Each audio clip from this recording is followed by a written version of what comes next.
As the IRGC locks and loads missiles and Iran warns of surprising new warfare, will Trump now have to beg Xi to rein in Tehran when he lands in Beijing this week? Is Washington now in panic mode as Iran threatens new, surprise methods of attack? Can Trump still claim the upper hand as Iran talks up fresh domains of warfare and expanded battlefronts? After Trump rejected Tehran's latest response as a totally unacceptable peace proposal, is the US president now being forced to turn to Iran's key partner, China, to salvage a way out of the war? US President Donald Trump is scheduled to visit China from May 13 to May 15 to hold talks with Chinese President Xi Jinping in Beijing, according to official announcements from both sides. During the meeting, Trump is expected to press Xi over Beijing's relationship with Iran, with US officials saying Iran will be a central topic on the agenda. The Financial Times and other outlets report that Trump plans to raise concerns about China's support for Tehran, including trade and technology ties that Washington says help Iran withstand sanctions.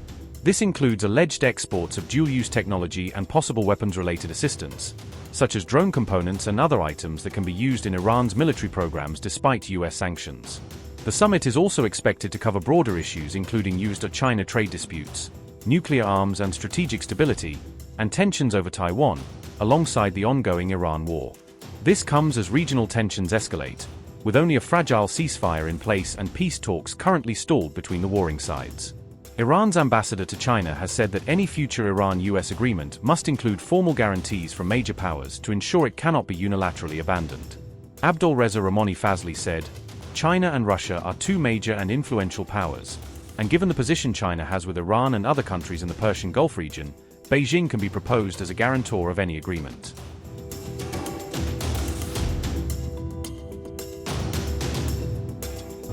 Iran has submitted a sweeping counter-proposal aimed at ending the conflict with the United States and Israel, laying out detailed conditions for a broader regional settlement.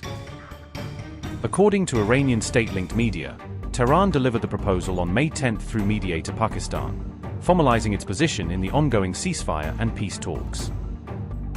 The plan calls for an end to hostilities across all fronts, including the Israel-Lebanon border and the wider Gulf, while seeking explicit guarantees that the US and its allies will not launch fresh attacks.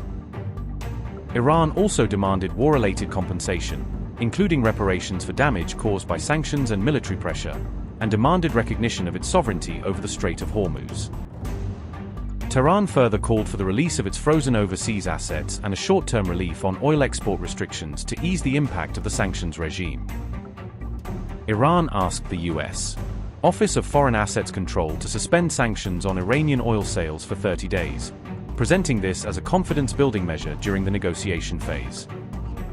The proposal also demanded an end to the naval blockade around its ports and key maritime trade routes, arguing that the blockade has caused major economic disruption.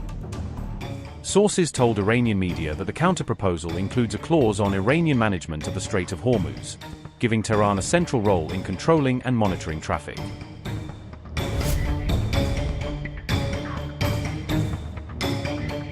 Washington has repeatedly rejected any Iranian-led control over the Strait of Hormuz, describing the idea of Tehran managing the choke point as unacceptable and a threat to global shipping.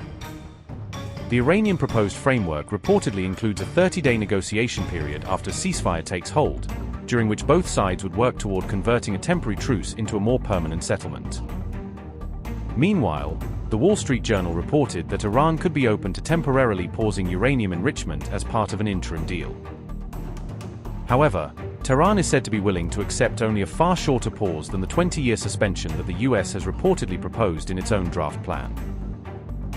Iran also reportedly rejected any demand to dismantle or cap the number of its nuclear facilities, insisting that its nuclear infrastructure remains a sovereign right.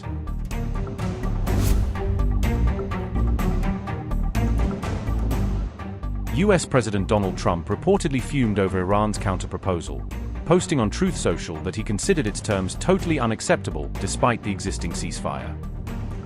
Trump said he had reviewed the proposal and rejected its core elements outright, including Iran's demand for control over the Strait of Hormuz and the scale of sanctions relief. Trump's strong rejection came as he told Axios that he spoke with Israeli Prime Minister Benjamin Netanyahu on May 10. Donald Trump said, and I quote, "I don't like their letter. It's inappropriate. I don't like their response. Iran has been tapping along many nations for 47 years. Iran talks are my situation, not everybody else's. Unquote. Meanwhile, Iranian officials insisted the plan was based on defending Iran's rights and sovereignty, rather than accommodating US red lines. A source told Tasnim that the negotiating team was not drafting proposals to please Trump, but to ensure Iran's security and economic interests were protected. Iranian President Masoud Pezeshkian reiterated that dialogue does not mean surrender, stressing that talks are a tool of diplomacy, not concession. In a statement on Sunday, Pezeshkian declared that Iran would never bow down to the enemy, framing the counterproposal as a firm but conditional path toward ending the war.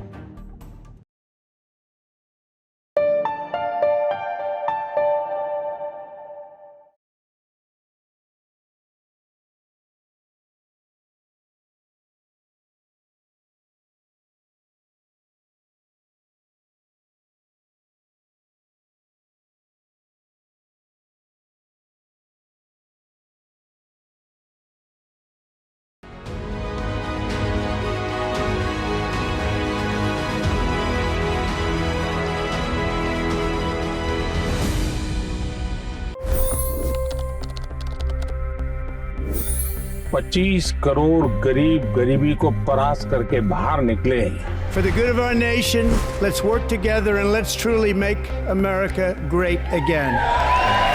The fastest news breaks. Requested PM saying that we will have to speak to Putin and to Zelensky. The biggest news makers. The relationship with India is probably the most important bilateral relationship the U.S. will have for the rest of this century. The capital delivered quite an election result today. Expert analysis. The million-dollar question today is how to stop this dance of death. Ground reports. I'm standing at the crossroad of the Kumbh Mela. Behind me are more than 100 entry guards.